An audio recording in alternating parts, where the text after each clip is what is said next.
Yo, I'm pumped. I finally did it, and it only took 2 years of battling. Hi everyone, it's Narokx, but you can call me Louis or Louise because I guess Narokx is just too damn difficult.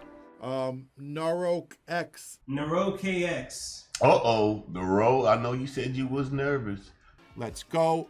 Narokx U1 Serato sampler. I'm one of the winners from the most recent Kenny Beats battle.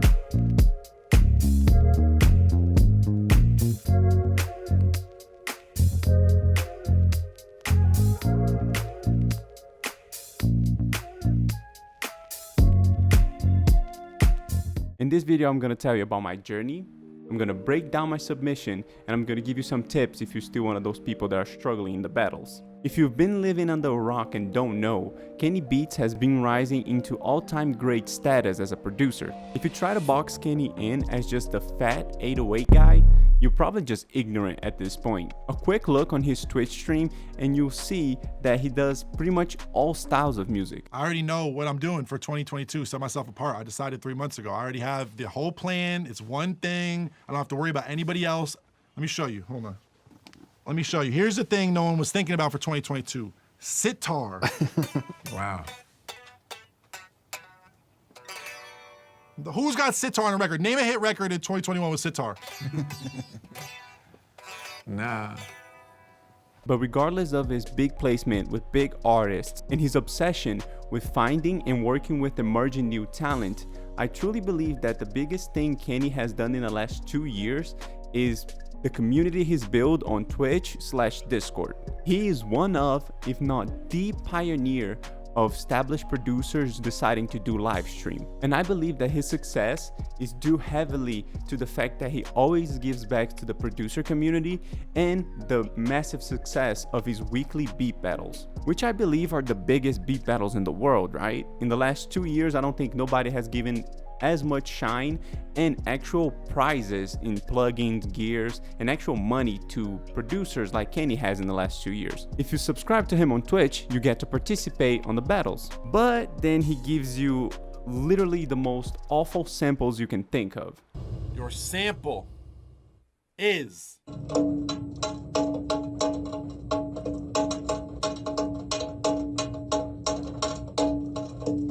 Here's your sample for today.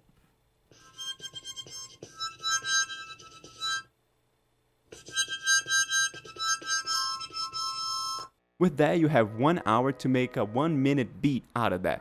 After that, chat votes on the beats they prefer, deciding a top 10. The top 10 get prizes in the form of plugins, gear, and actual money. Matt Zara, the winner of the finals for season 1, actually won like 10 grand. When I first started competing in the beginning of 2020, I was actually crushed. Going against people like OK Sammy, Matt Zara, Hellberg was demoralizing. I feel like they could do in 1 hour what it would take me days and some research to accomplish. Nonetheless, I put my best foot forward and went to work. I think I entered pretty much every week for the last 2 years. And honestly, it was great practice. I remember getting close to the top 10 multiple times. He had a 24-hour battle. I think he done that like 2 or 3 times. And I did really well on those. I felt like I could really show my production skills in 24 hours. But I guess the competition could as well, and you have way more people entering, so I actually never won a beat battle before. But in the last 3 or 4 months, I've been getting top 50, 30, 20 quite consistently. I think I pretty much figured out my workflow for the battle. And just like that, as it was just a matter of time, I finally did it. I won a beat battle. Look, it's me right there in a top 10. Bittersweet though, because the beat was sort of mid. I was just gonna vote for the beats and go to bed. It was like 2:30 a.m. after the battle, but then I decided to take a look at the voting before going to bed. And when I saw myself at top 10, I was like, no, not that beat. Why? I was though genuinely excited to win. I guess I consider myself now a graduate from the Kenny Beat Battle because top 10 winners cannot participate in like 99% of future battles. So I guess that's GG for me, right? I mean, I could get the prize and do like a raffle or a contest on my channel and give away the prize to one of the producers who follow me. So that way I don't get the prize and I can still participate on the battle. But I don't know if that's a possibility. I would definitely consider that. But regardless, I'm genuinely happy for being able to get my beat heard and winning the battle. So I don't know what's gonna happen, but probably I'm just not gonna be able to participate in the battles anymore. But yeah, like Kenny said, Oh, yeah, boring. it was alright, but you know, we're getting rid of the mid on 2022.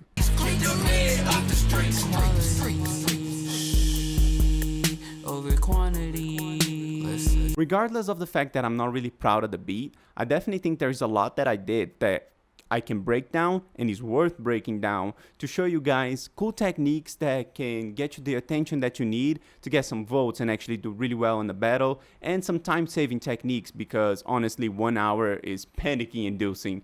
So without further ado, here's the breakdown. Let's start with the positives. The tempo is a classic K-Tronada tempo, around 110 BPM. I like the tempo, but like, what? Saying I like the tempo, what the fuck does that mean? You didn't invent the tempo. But my tip number one is one that I got from talking to OK Sammy. And he said that to avoid spending so much time searching for sounds, having a couple drum grooves already loaded on your DAW before the battle can be a great starting point. This can backfire because you don't know what the sample is gonna be, so you can prepare something that is really not gonna go with the sample and your idea of what to do with the sample. In this case, I found this pretty funky drum pattern, and I knew that if the sample was remotely melodic, I could use this to make a 4 on the floor beat.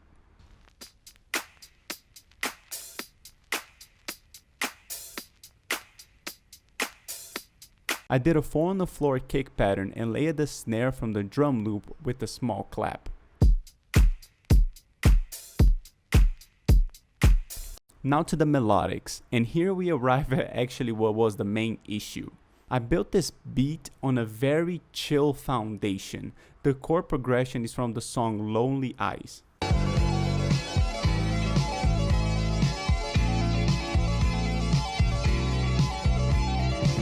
I'm not gonna go in depth on how I analyze and take chord progressions from songs. That will be its own video later. But yeah, the track is super chill, super melodic. And now to make things even worse, I use the synth preset called Mellow Piano. So everything is 2 times as mellow.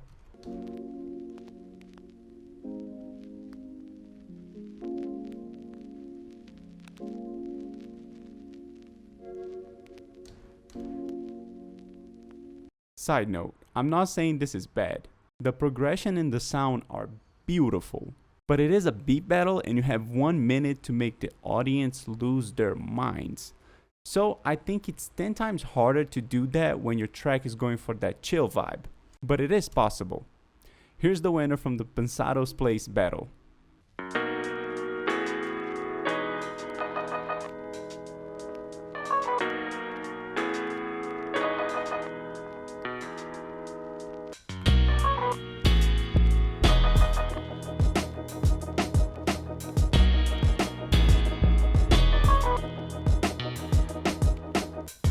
His track is super chill, very moody, but it slaps so freaking hard. Tip number 2 for doing well on the battles. There are a lot of beats on these battles, so it's important that you stand out. So you need to do something cool in the beginning to make sure people finish listening to your track and possibly vote on it. Here on the channel where I have all my melodics routed to, I have this parametric EQ and I automated this low pass filter. And it's closing every time it goes down. So close, open, close, open, close, open, close, open, and it creates a wobble effect that you see mostly on DJ tracks and in some future funk tracks as well.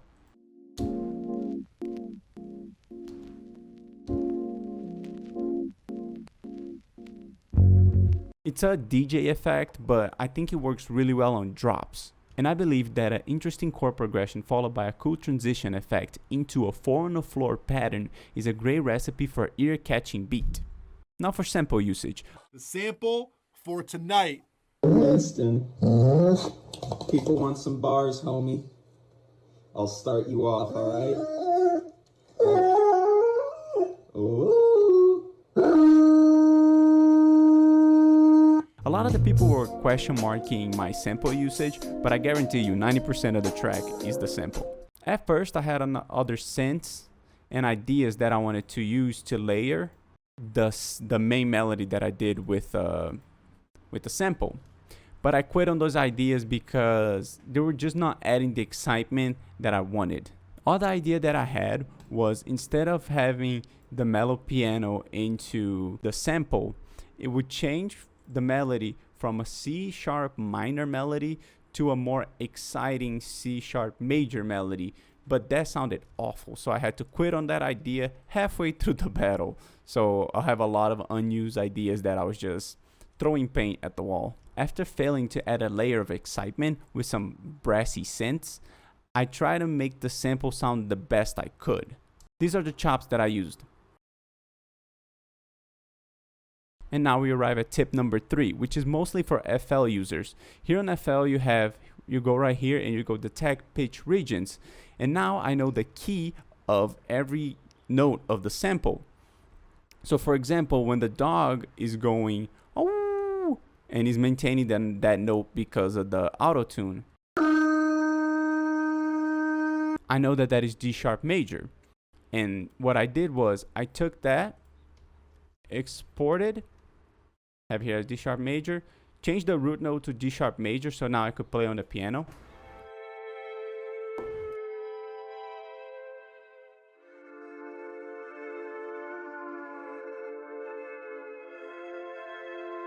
I did some sound design to increase the attack.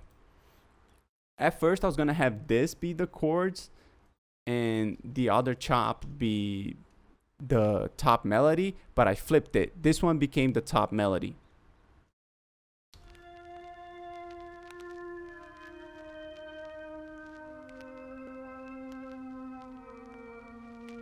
For the next chop, I will have to see if I can find it right here. Yeah, this is it. It's a F sharp major.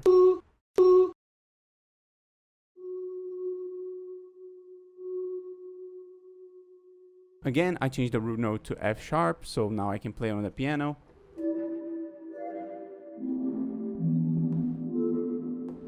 And I made this pad sound with it. At first, it didn't sound very nice, but then I added a delay and then it became something else.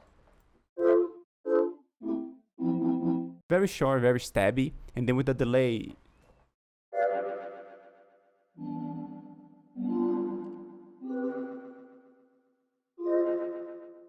sounds really nice. When I decided to focus on making the sample sound the best I could, I used this reverb to make it super big because I was not going to add anything else, so I wanted to make the sample big.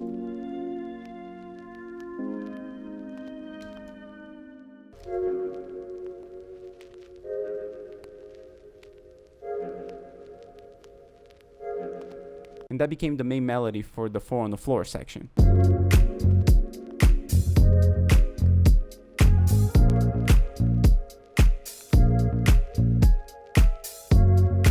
I did more than just use this for the chords. In a couple sections here in the intro and towards the end, I have this playing those stab notes following the lead melody. So the lead melody is F, D sharp, C, and A sharp. And here's the same, just following along.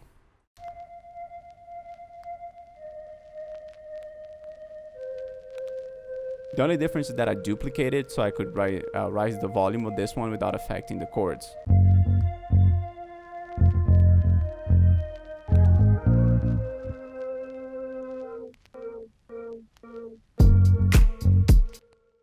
I don't even know why the delay automation is here, since the delay from the chords stay on throughout. The EQ automation here was because this is super harsh on the ear, so I definitely have the EQ removing those strong frequencies there. But I do want to turn that off because it would just destroy the chords. So you see when it comes back here, I switch back to the piano melody.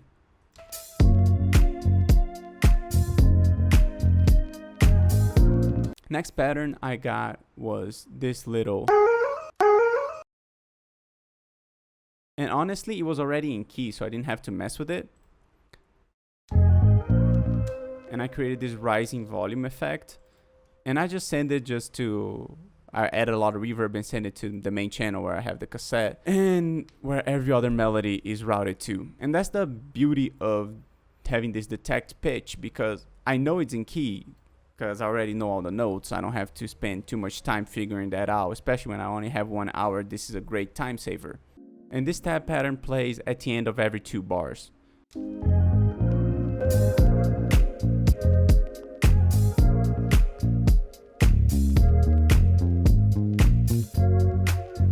Now, what I try to do is to create a little bit more of a feel to the track. It needed something to make it exciting. And like I said, that was a fool's endeavor because, come on, it's built on a chill foundation. It's gonna be chill. I would have to like completely change the main chord sound and the main progression to make it something more exciting and bouncy, less boring, like Kenny said. Oh, yeah, boring. So because I didn't have time to do that, I tried to find a cool sample to create a solo at the end. And I found this.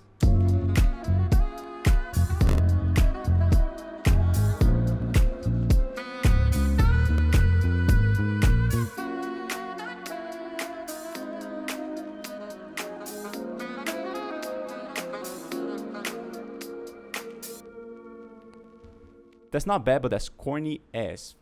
Yeah, it is kind of corny. So I decided not to do it, and instead I added another piece of the sample, which is just F. And F is part of C# minor, which is the main key of the whole thing, so I could just use it.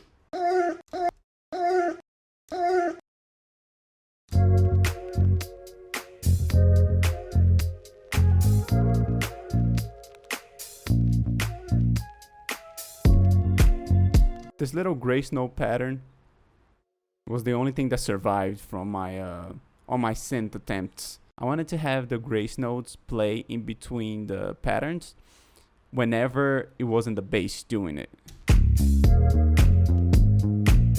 It's cool. Nothing exciting about it for me. Shout out to you though. Good effort. Seems like you played everything. Shout out to you for doing that. You could have just as easily just used a bunch of samples. So shout out to you for an hour at least trying your fucking best. Kenny was right, and I played every single thing here, the chord progression that I got from the song. I really like the chord progression, so I learned how to play it on the piano. And then I just transposed it down, I think it was like 3 semitones from what it wasn't on the original track. And the bass notes, the bass, I just played it. I was just doing...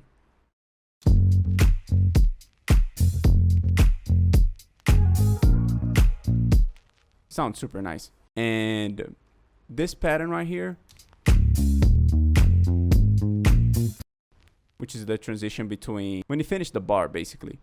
It's something that I got from learning how to play the Tame Impala song. I think it was Breathe Deeper. Breathe Deeper.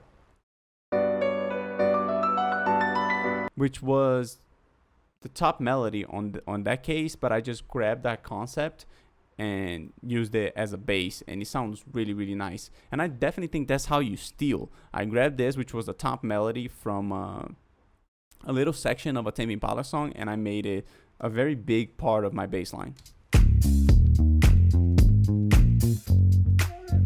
Also, playing this pattern on piano feels so satisfying. Oh yeah, one last tip I definitely think is very important to mention is presets, and saving your own presets are everything.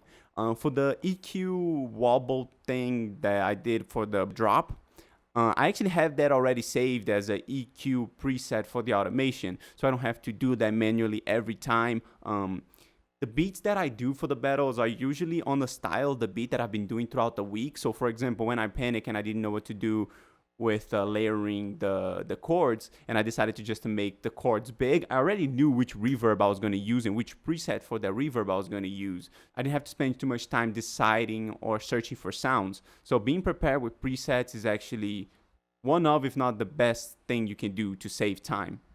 But yeah, that's it, guys. My low end theory video is coming. I am so sorry. A lot of stuff happened, so I had to put that on the back burner. But I'm editing it still, and it's beautiful. It's gonna be the ultimate sampling video, so I'm really excited about it.